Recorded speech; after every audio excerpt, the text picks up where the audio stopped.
It's very early on a Thursday morning, as you can possibly tell from my slightly scratchy voice. And here I am evaluating the very last of the Patreon supporter scores. And it's just really delightful that this is the last score and that there are just so many things right about this score. And if I might say so, just so many things right about the way Justin has participated in the challenge. And excuse me. Usually I reserve my thank yous and, pointing out certain things to the end of the video, but I just want to make sure that I say right at the beginning of the video, just how much I appreciate all the comments, all the support that you put into my big challenge here and really become a part of it. And I really appreciate that. And everybody else who has been able to add a comment, a suggestion, even just give somebody some ups, give them the thumbs up or suggest something or other that might, something that I might have missed or something that occurred to them that could improve anybody's entry. And Justin, you definitely have been a part of that and have had some great suggestions for people and some great interaction. So I'm really looking forward to you being at the grand finale in a few days, this Saturday. So along with some other entrants to this year's challenge. So let's jump straight into this.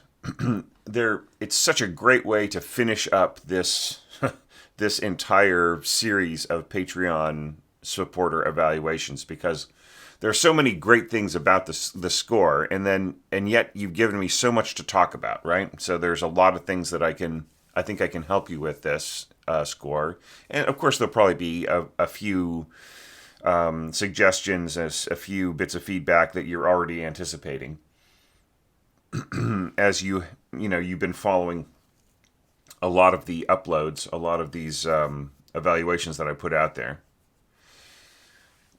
So, let's start off with our evaluation criteria. And just, once again, I have everything kind of discombobulated on my desk, and I have to reposition things. Sorry about this.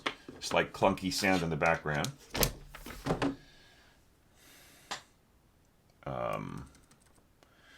Okay.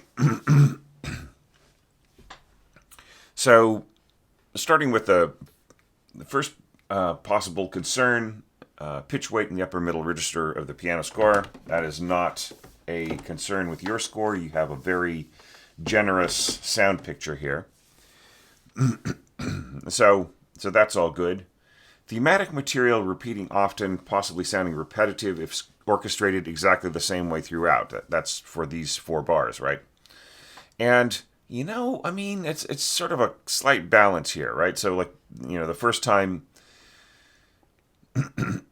we're basically just getting B's on the bottom, and then you switch to, E, B, B, with your tuba and your cellos. So, that slight difference is you're not necessarily progressing the texture as much as you're sort of progressing the functions, right? But, I'm just wondering if there's just a tiny bit more, what else could you add here? Maybe a timpani stroke or, just some other color that is bringing something new in, right? So that it isn't more or less a carbon copy of what happened before, right? So, you have to think. You are becoming a pretty good quality orchestrator here. Welcome to the club of pretty good orchestrators, and who knows, who's to say which of these entries might someday be performed, hundreds of times, become the new standard, right? I mean, after seeing so much great quality from 166 entries, I'm not so sure that my work would necessarily be superior to anybody else's, who turned out a score that was close to being ready for the stands. So, if that is the case, then would you be happy with that? Would you be satisfied with more or less the same thing happening twice? Or is there something that you could do to sort of make this more, I don't know, more long lasting? Do you see what I'm saying? I just sort of feel that when it's identical, more or less, then the longevity is somewhat affected. I don't know. I've somehow associated those two factors in my mind, and I can't get it out. So that is really an indication of the fact that I have done my time evaluating everybody's scores, and it's pretty much time to move on, after today, which will be my last day of evaluating. So, yeah, but all the same, having said all that, I think it is. I really love the terrific simplicity, right? You have the strings pretty much interpreting what happened, what's in the score, and you're just leaving it to the snare drum to add the sense of, that sort of sense of grace notes, the sort of the rum rum, the kind of kind of anticipating of the beat, and then just a little support from trumpets from below, and then this big fat B on the bottom with the tuba. It's so fun. And then just adding piccolo in octaves with the violins. It's really, really effective. And like you're able to get away with something this simple because you're not overloading things. And you're also keeping the dynamics from screaming, right? Which, I mean, that's not necessarily, it's not necessarily a bad thing for anybody to start off fortissimo, but you still get tons of power without having to go to fortissimo. So that's very, very cool. And essentially the same thing, except for the E B B, which was very cool, and some slight reorganization here of some of the pitches. Right, you don't do divisi thirds here, and so on. Okay. So, now, like, going forwards, this is so cool. The way that you are anticipating my evaluation criteria here, the treatment of the melody and the accompaniment figures covering a wide range. So here you're just going across the scope here: bass clarinet, clarinet, first clarinet here, and dividing it up. That's just a wonderful idea. And that being doubled by pizzicato. And, if I might say so, right here at the beginning, it's a very, very well done mock-up. I think it it works really, really well. In a few places, a little too well, right? There are a couple of places where the idealization of the sound is messing up the balance, right? And sometimes that is just the mock-up, and sometimes it isn't. Sometimes the mock-up is actually telling you something. So, but we'll cover that as we get to it.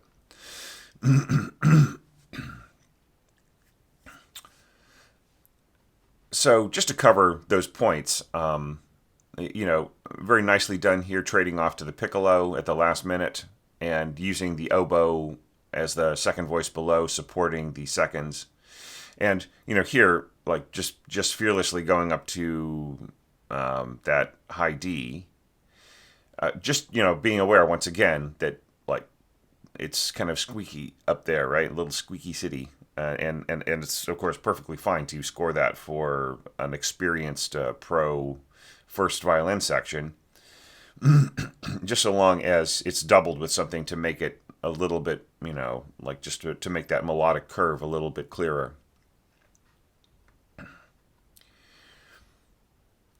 then on the section B2 here, right? Just a couple of little problems.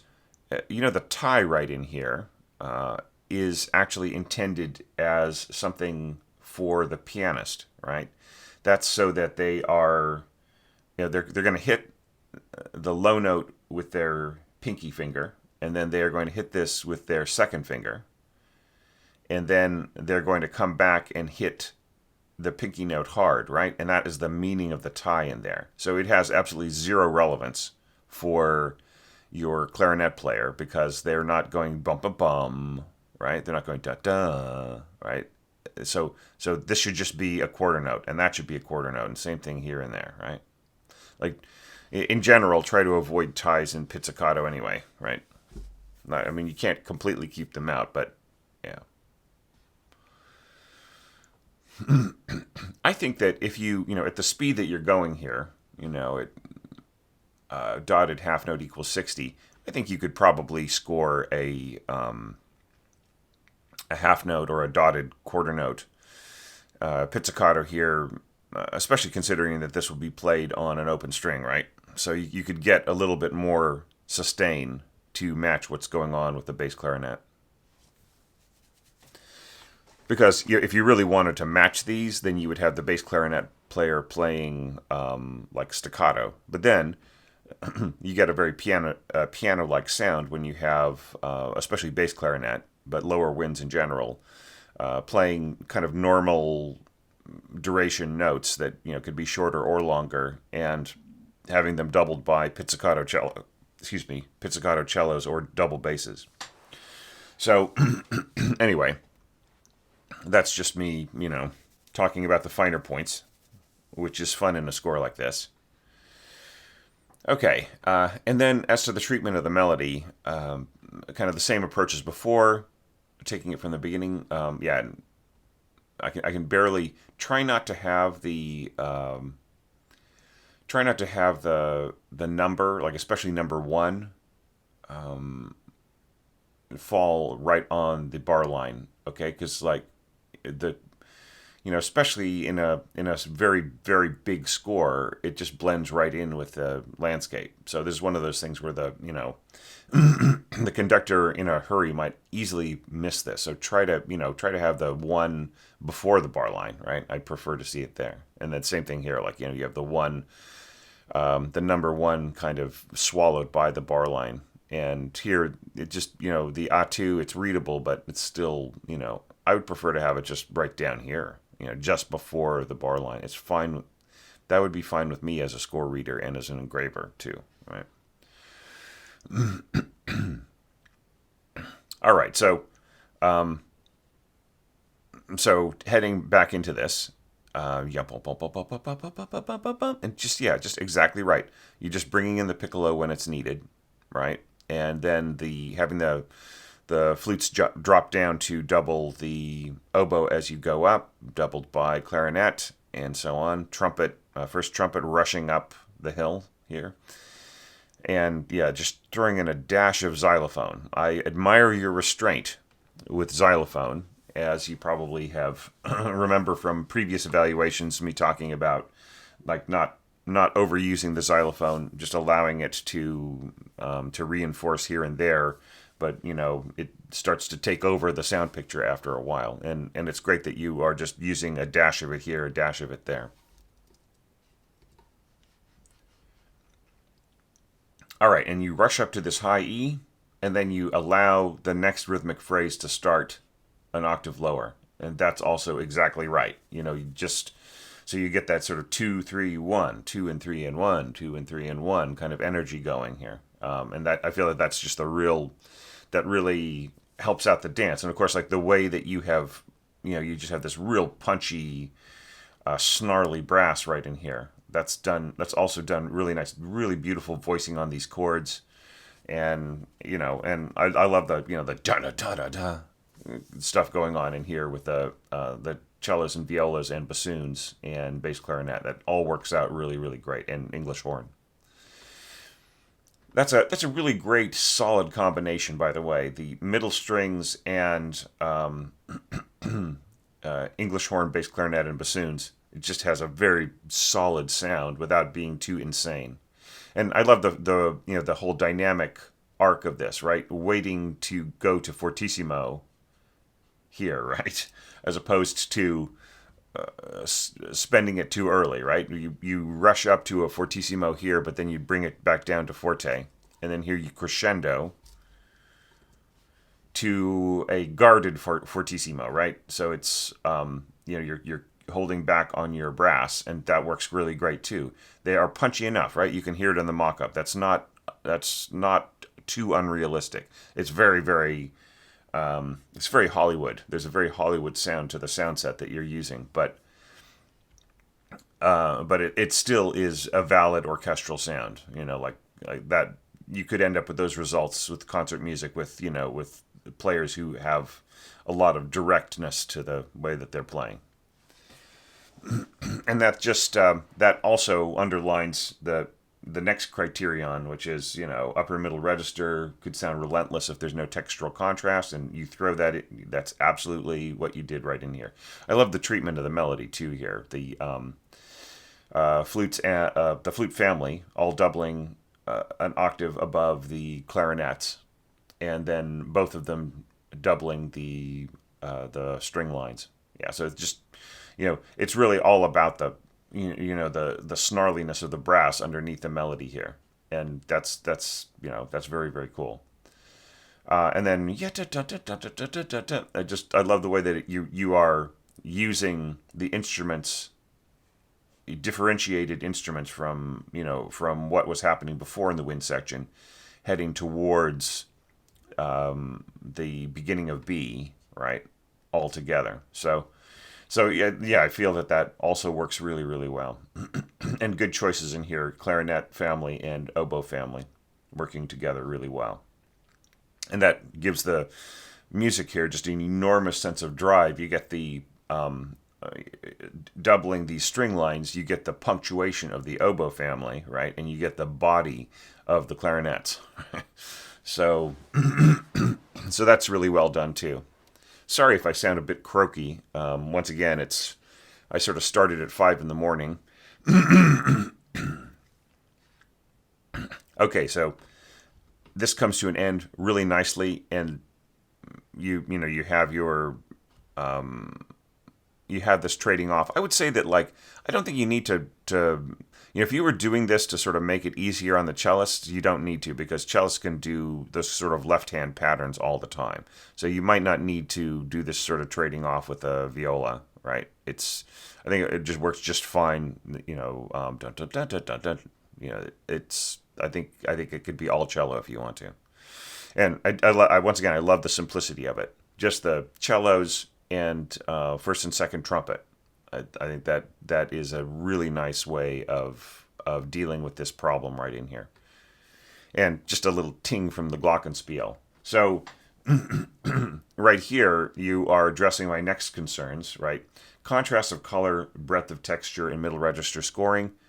You're sharing around what's going on here. And so that keeps it fresh, right?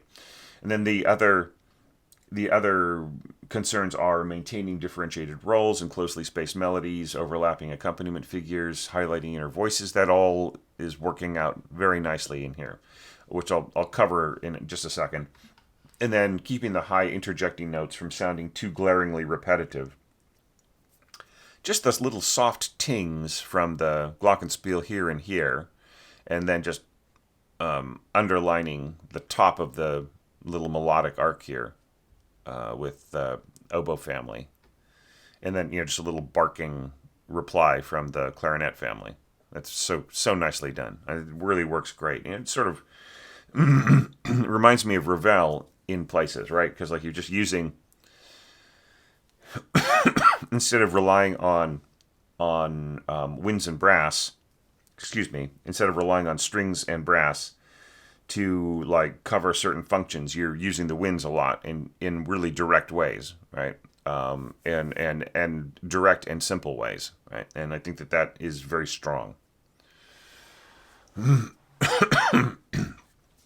Okay, so one thing I'm going to point out here and that is that here you're dividing things up more or less by how the hands go, right? And that's because you really want to get the staccato in the first violins, and it's more or less going to be played on the bottom two strings, so you get that kind of coarseness that you might not get with, say, like viola. So I understand that. But it really does look like the division between the hands, like the left hand leading to the right hand. So I'll give you a pass in this case because I see what you're doing here. But normally I would give you the hairy eyeball for just saying, well, you don't have to go left hand, right hand here, right? And then we're going to the next little phrase here: trombones and first and second horn working together. So, of course, it's really the trombones that are going to be the loudest here, the way that you got this scored, but it's all right because the horns give the trombone more body, right? Just then, I know that sounds kind of ridiculous because, trombones are nothing but body, but it's different. There's the trombones have that real, like they have that real cylindrical sound. So the horns are rounding that out, right? So that's a really cool decision there as well. And then just throwing in some tuba at the bottom to catch the lower notes of the cello. That's just very wise stuff going on here. In an instance like this, I would really keep the accidentals the same, right? Bum bum bum bum. Yeah, and I would say G sharp rather than A flat, right? Because the chord above isn't based on an A flat, right? Like in the context, I don't want to go through the harmony right now, but if I were throwing this pitch under a chord based on A major, I would spell it out as G sharp rather than as A flat, right? Just because then you're setting up a conflict between the two A's, right? Harmonically, like in your harmonic calculations, and of course, G sharp being part of the A major scale, and so on. All right, and then so like here you're sort of trading off to the seconds, kind of giving the seconds a chance to do something, and that's fine. They don't. This is a good example of setting up a contrast with the firsts, and of course you have to start off with the violas. Once again, this really looks like the trading off of the hands in the piano part, but I see what you're trying to do, so I'll totally cut you some slack there. Just throwing in this pizzicato and the bassoon family and grabbing those E thirds here with the clarinets. So there's just so much logic to this and so much simplicity, and you can hear in the mock-up that it works, right? And I can hear in my inner ear it's all spelled out very clearly and simply, so I can really see what's going on here. And now we're getting to the triplets. Okay, so about my only gripe with this is that I kind of wish that there could have been a little bit more connectivity between the melody going to the horns. And I see what you're doing here. You are taking the idea of this E as the melody, and these triplets, and you're combining them together with the trumpets. So that is a great idea. I'm just not so sure that the melody follows through well enough. If there was some way of like maybe having the horns come in here under the trumpets on written B, just really softly, and then pushing towards this as the trumpets go yada da da da da da da, right? So sounding E bum bum bum. Do you know what I mean? Just while this is going yada da da da da da da da, because it's just the one of the concerns here is keeping the triplets from overwhelming the melodic line, right? So if the thing about this is that it somewhat disguises the function of this E as a melodic note, right? That's the concern. And of course, the instrument that you are giving the melody to here is a little overwhelmed by the weight of all the other instruments playing the triplets. So, I mean, that is somewhat balanced by the way that you have this treatment of the trumpets trading off to the horns and everything else, right? Or being joined by the horns. But still, I just sort of feel like, this, what is this? Is this a melody? Or is this just like a note in the background? It is the melody, right? Be dun dun dun.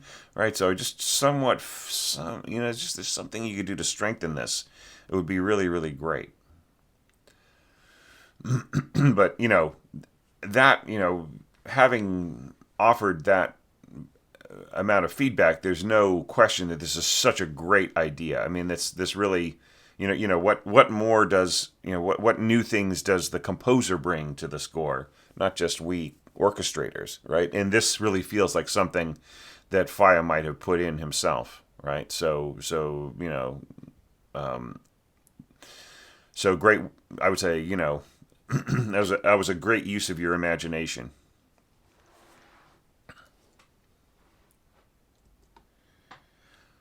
Okay, so everything sort of dies down here, and then we get this big push. So you're probably already anticipating that I'm going to be saying, hey, you should be holding on to these pitches as they rise.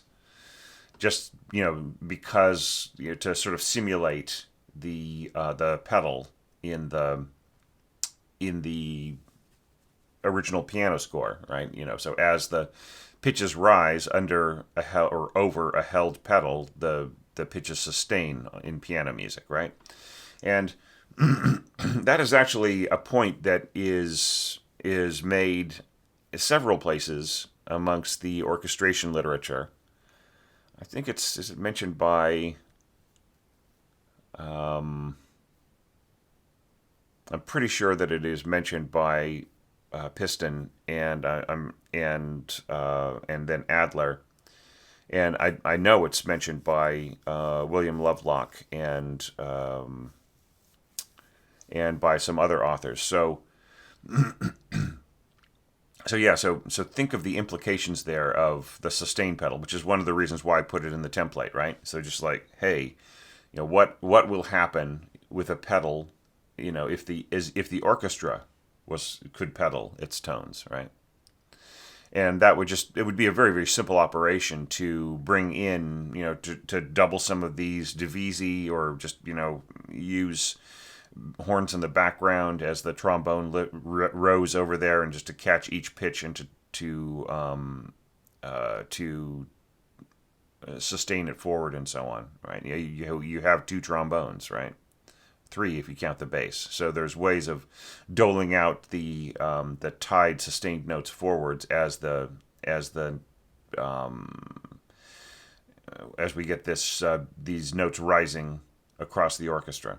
So I would say that's the only thing that you're missing here, right? And then also pushing, right? I think that this needs to have a crescendo to it rather than just sort of getting louder as you add notes. That Falla puts a crescendo mark here, so I think we should respect that. And then I think that, like, also the sense of releasing into the next bar, I think is great. Like you end up at mezzo forte, right? I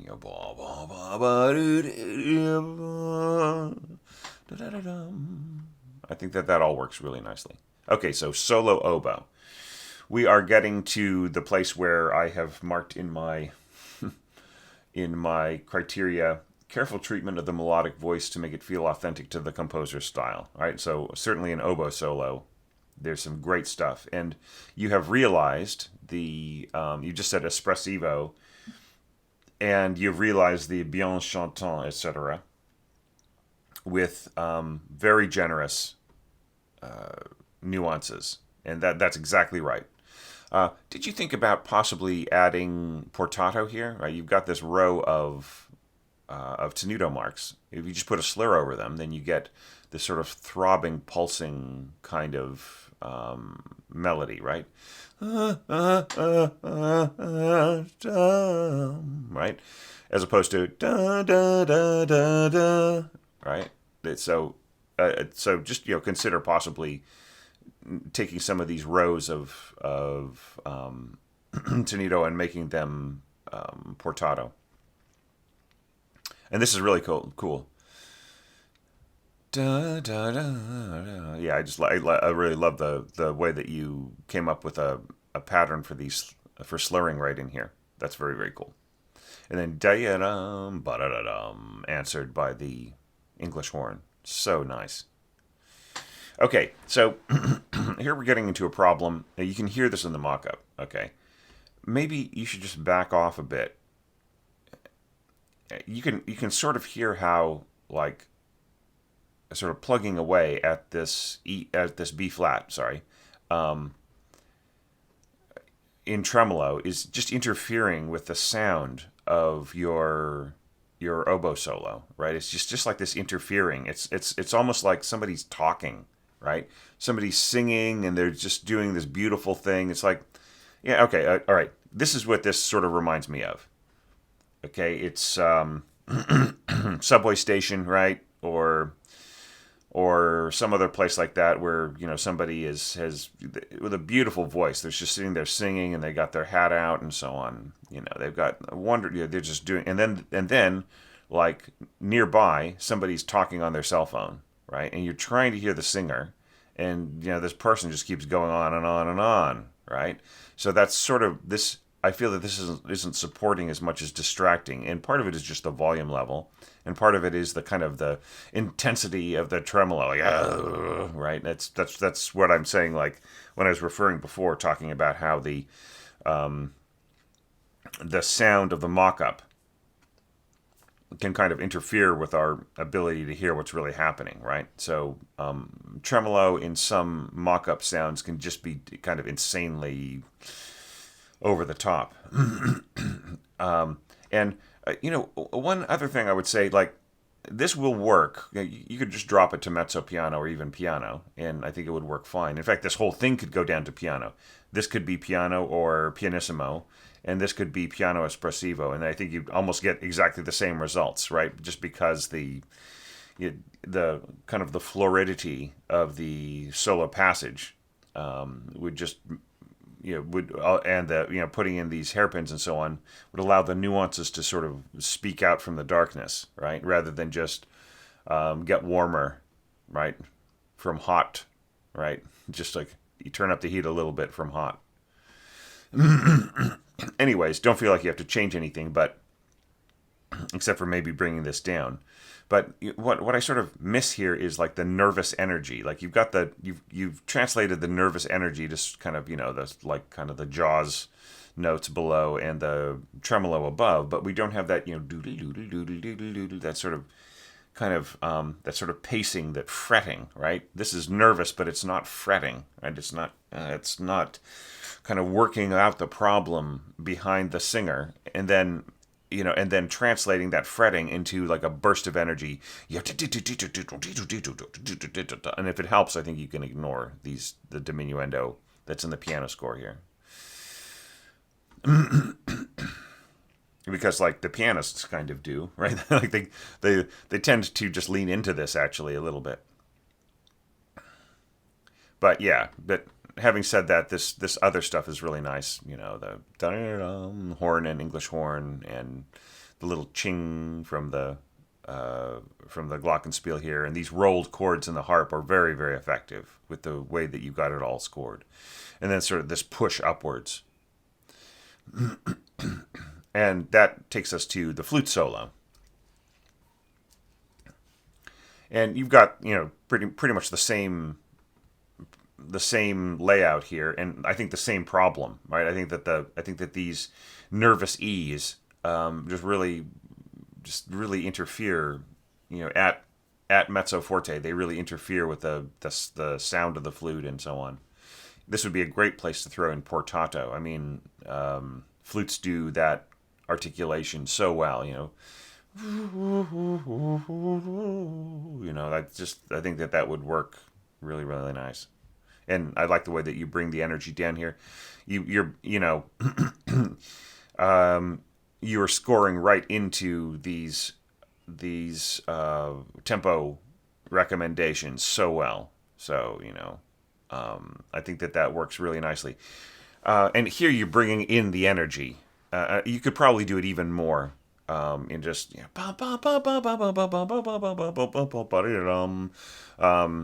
could fill things in a little bit more here if you wanted to. But yeah, just lovely to have piccolo on top with the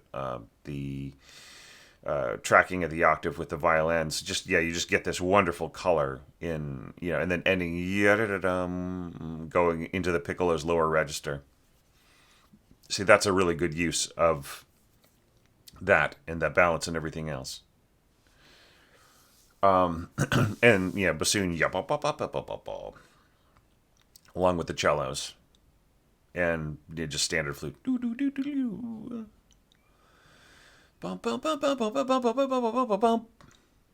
Okay, so I don't think you need to have like the that sort of hat, the triangular hat. Yeah, because like you're just expressing it right here. Yeah.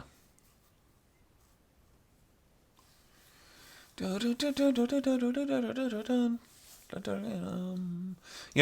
would almost be more appropriate, like if you were going to use this to just like show where it is, right? I think that like a general fermata is probably pretty standard, and then if there is a specific if there's a specific beat that is going to have a very, very short fermata over it, then you would just show where that is. But I don't think you need to do that. I think you can just use general fermatas here. And I don't think you need to do the two voice thing. I think just, a single voice is fine. Yeah. All right. And that leads to that this next thing with the xylophone kind of helping out. So look, the xylophone is cool, but it's just like what I sort of feel here, excuse me, is that it doesn't really connect to the horns, right? It goes do do do do do do do do do do do do. I just don't feel like the just I don't feel that it doesn't really have the same kind of glue to it as it has when the chords are higher than this riff, and the riff is both the riff and the chords are fairly low, right? I wish there was some way of having this connect to that. I mean, it's a really powerful use of the xylophone. Don't get me wrong. So that would be the one of the places where I think, is there some other way of doing this? But if you really set on this, I'm not going to try to stop you or talk you out of it or anything. One little notational thing, and that is, I would write this out. I would fully notate this. So you would have four Ds in a row under one beam group of sixteenths. Okay, and then when you get to here, this should be a quarter note with instead of 2 eighth notes, right? So have one quarter note with the double measure tremolo beam on it, and then continue on in this way. And this is a great way to solve that problem and just get from this place to that place, right? So that works fine. You didn't have to worry about double tonguing or anything like that. And in the end, this is probably a better solution than what I had. However, I would mark this staccato. Right? And I love the way you build on it and get bigger and bigger, and you lead to this next section and then pull back. Pianissimo subito. That's so cool.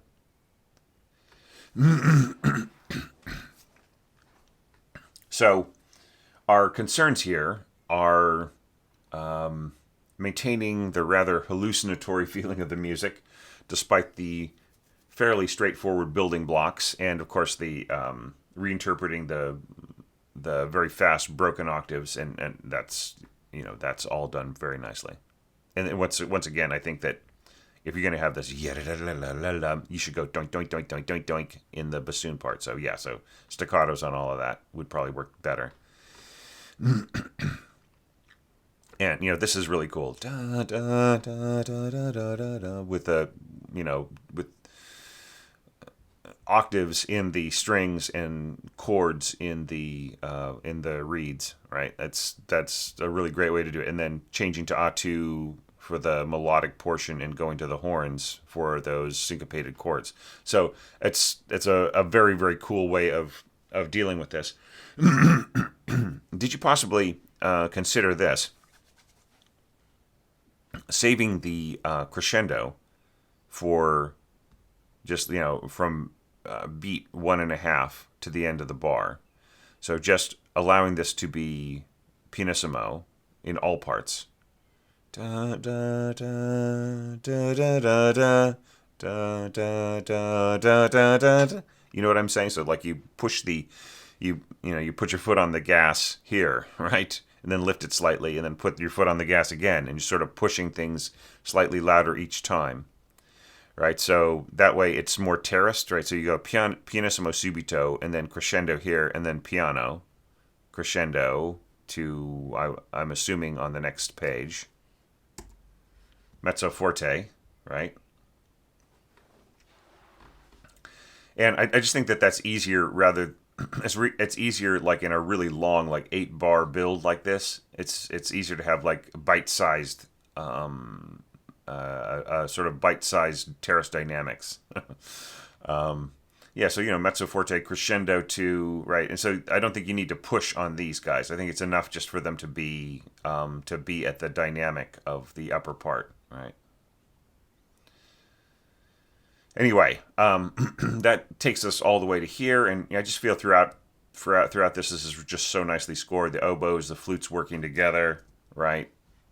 Just everything in nice, strong, warm, playable, balanceable registers, and then just bringing the trombones here and things getting serious now. I really love the way that you are contrasting da da da da da da ba ba ba ba ba ba, like not just between two different octaves, but between two different groups of instruments, right? So bassoons, trombones, and lower strings, and then switching to bass clarinet and contrabassoon. Really, really great combination, in my opinion. Doubling bass trombone, tuba, and lower strings. So just going back and forth. I feel that that's so essential, and I love the way that you pile on the trombones right in here. One possible way you could have made this even more powerful going towards this is to, after you're finished playing the bass line here, just, some of these elements supporting this massive push, right? To fill in some of this. Or to not end here, but just to, let the let the bass line continue on rather than stopping, right? But it's all scored very nicely, and I like that you hold off on serious piccolo playing until right around here, right? So it just doesn't scream all the time. Yeah, just nice, and the use of the percussion and just holding off on the timpani. It's just so many really great things about this. Really great decisions, and all the more so because like anything I didn't think of, right? That's done really, really well. That's that really kind of that I find that really inspiring, right? And that just takes us to this big boom. All right, so you're probably already imagining, you probably already know what I'm going to say here. So instead of a accented staccato, just end with an accent that and on notes that are all an eighth note long, right? Da da da da da da. And don't put the agitato on the first beat. Put the agitato on beat 1.5, right? right where this starts, and then throw in like a little comma, a little pausa or something like that, so that the sound from the hall, these big low notes, especially, and the big thump here from bass drum and timpani can subside slightly before. So it's just a matter of the conductor placing beat 1.5, just a little bit after that reverb has a chance to sort of settle down, so that we can actually hear this. And if you do that, if you end on an eighth note, then you can start this on beat 1.5 where it belongs, right? So yeah, this is really nice, and I would say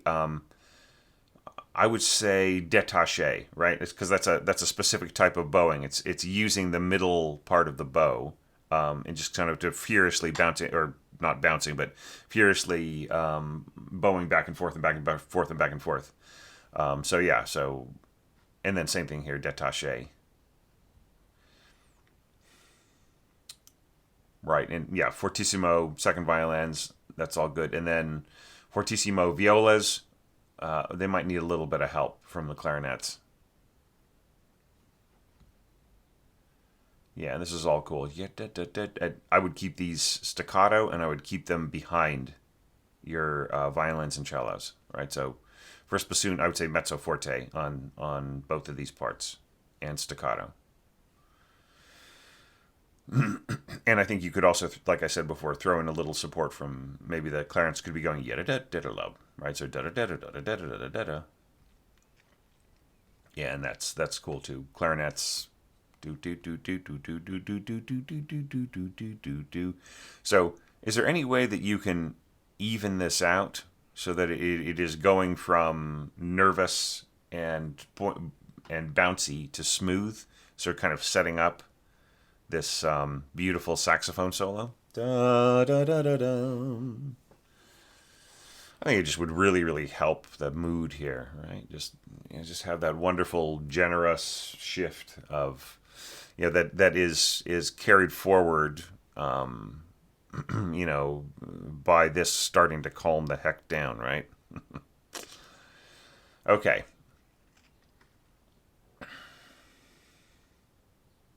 This is kind of interesting. The way that you divided this up for the harpist.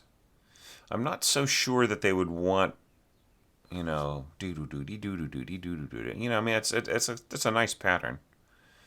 Yeah, I can't really see anything wrong with it, but I would say check with a harpist if this does get to be a serious project or something. Probably not, but I mean, if you do get to the point where you have an orchestra or that's going to play this, check that out. I think it's pretty usable. Yeah.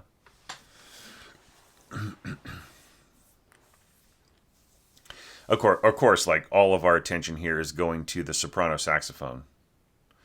Um,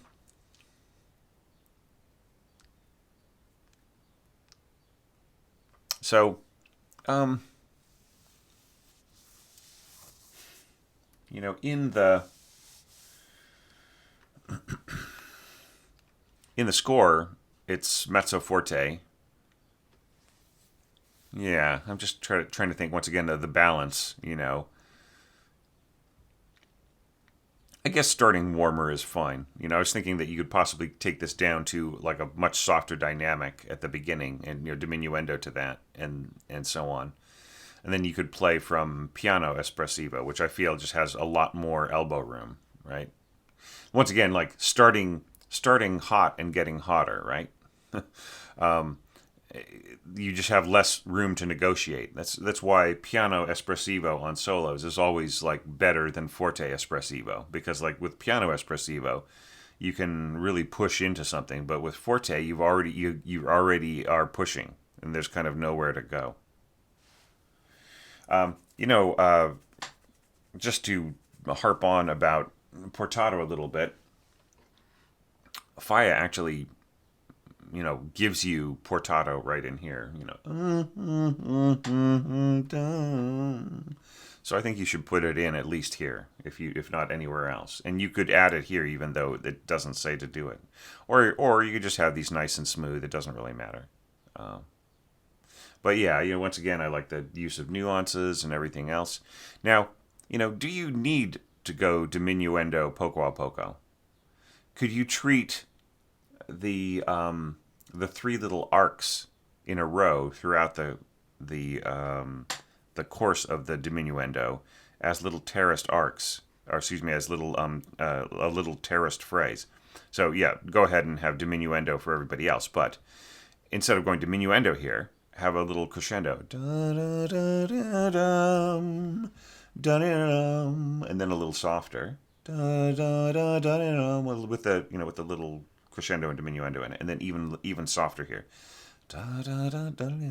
with no crescendo or diminuendo, right? And then it just sort of becomes this little afterthought, like, oh yeah, I am on this beautiful pleasure boat with my favorite person, having escaped that insane party. And we're just floating down this beautiful river, and the night is perfumed, and the crickets are singing, and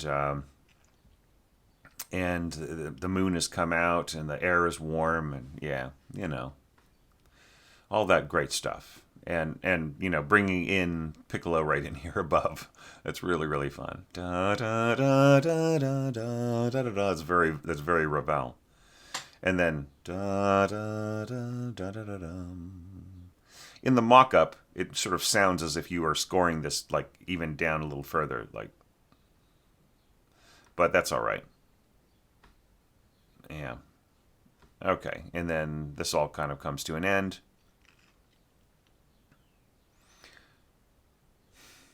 So, I've got a little note in my evaluation criteria about, like, if the harp is to be used, how to avoid regularity, predictability, and so on. I don't think that's so much of a concern with the way that you have things set up here, because you've got some motion in the harmony in the background and so on. I think that will provide some interest. It'll keep it from sounding too regular. But, if there was anything that you could do, like changing octaves or just doing just adding a little bit of variety here and there to the pattern, I think that would help a lot. Like maybe the pattern rising as this rises in here, that just like little ideas to keep it from just becoming this kind of background. It just goes on and on and on. Yeah, and this is really nice. And the chisura, great. And now here, you know how you could get a beautiful, icy, distant sound? Non-vibrato, right? So instead of, da da da da da da da da, just da da da da da da da, just keeping it as icy as possible. And that also works really, really well with the glockenspiel there. Yeah. And then, it's nice, kind of bringing us back to reality. From distance to intimacy, from looking back to where they're still partying and kind of hearing a sort of a moon-soaked echo. Then, coming back to reality, and then, oh no, the boat's gone too far. It's floated into dangerous territory now. I don't know. I think you can take the programmatic allusions a little too far. But this is nice, tuba at the bottom, and the horns and everything else. I think this works really, really great together. And with the trombones, taking the harmony above, and just throwing in timpani and the chimes. Okay, so I'm wondering if you can maybe economize slightly on the chimes. Can you cut one of them out?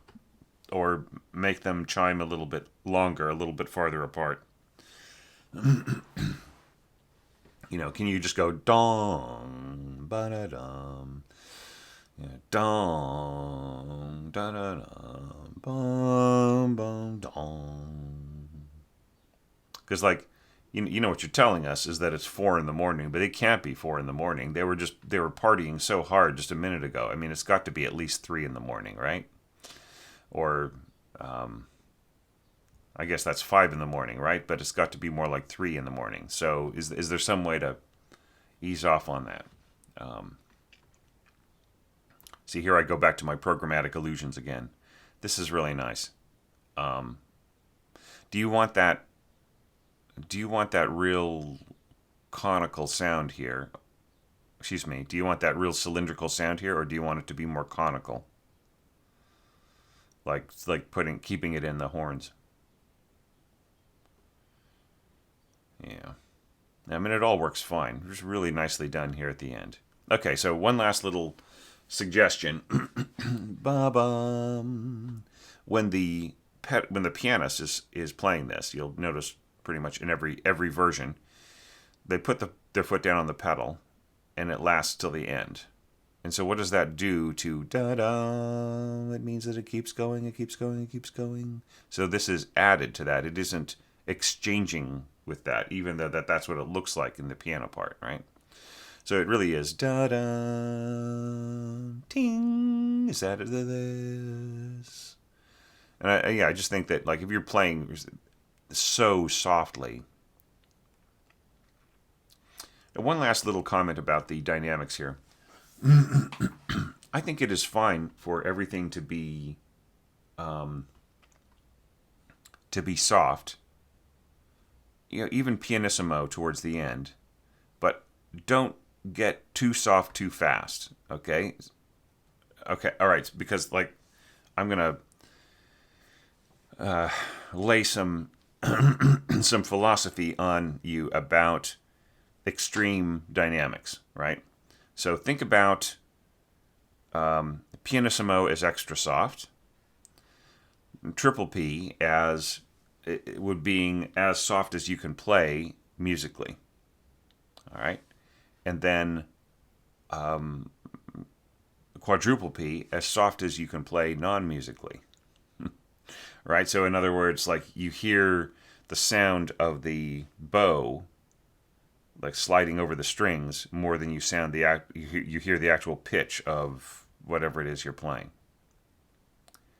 So, like, here, getting softer than pianissimo, it's like going down to niente, like where you kind of almost hear the breath more than you hear the actual pitch that the clarinetist is playing.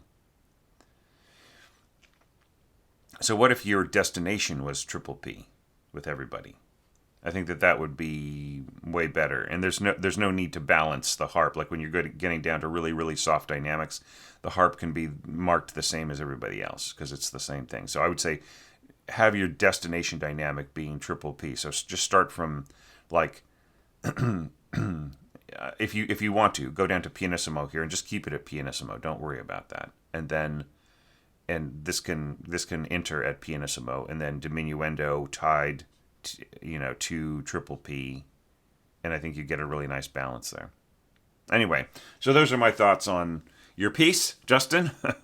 And I hope you don't mind me repeating that I really, really appreciate your support and your comments, your interaction and all that other stuff, and the work that you put into this. That just really, this kind of dedication and focus and craft and everything just really, brings credibility to this entire project. And it's so great that it's the final evaluation. And, for anybody who is still with us after 50 minutes of evaluation here, just imagine what it would be like to be the last person in line to have your evaluation done. It's just I pretty much evaluated all of the website evaluations in order, and then with the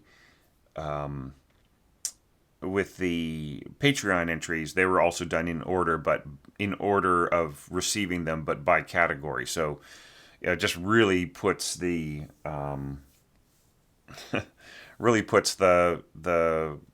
whoever came last in the highest category, the highest support category of Longa, really like the last score. So, but in another sense, like, this is a really good final word on those Patreon entries. So. So, and soon I'll be releasing the last of those collections of website evaluations. So, and that is it. And then we'll all be done, and then we can just have a fun little live event on YouTube on Saturday 11 a.m. Pacific Daylight Time. So yeah, so thanks everybody for this. Everybody across this entire journey. All of the website entrants, all of the Patreon supporters who participated, everybody who left a comment or a reaction or a share. That all just makes a huge difference, and it really makes this into one big community-wide endeavor. We've got a community now that is 50,000 plus, or maybe are we almost up to 55,000 now in terms of the YouTube subscribers, and over 30,000 on Facebook, and more on Twitter. And then, of course, there are the website subscribers. I think if you were to add it all together, it would probably be about 60,000, 70,000 unique members of this community. And I think that, being one of the 166 that participated, that is sort of a unique voice rising out of that mass, of helping bringing all that huge community together. And starting off, these videos are just going to have like maybe a few hundred views each, but that will grow and grow and grow over the years as people come back to this, or just over the coming months as people check it out, people who didn't have the time until now, and so on. And you'll start to see more and more comments, and more and more likes, and more people coming back to those, to things that happened in the past, and so on. So thanks everybody for all of that. I really do appreciate it.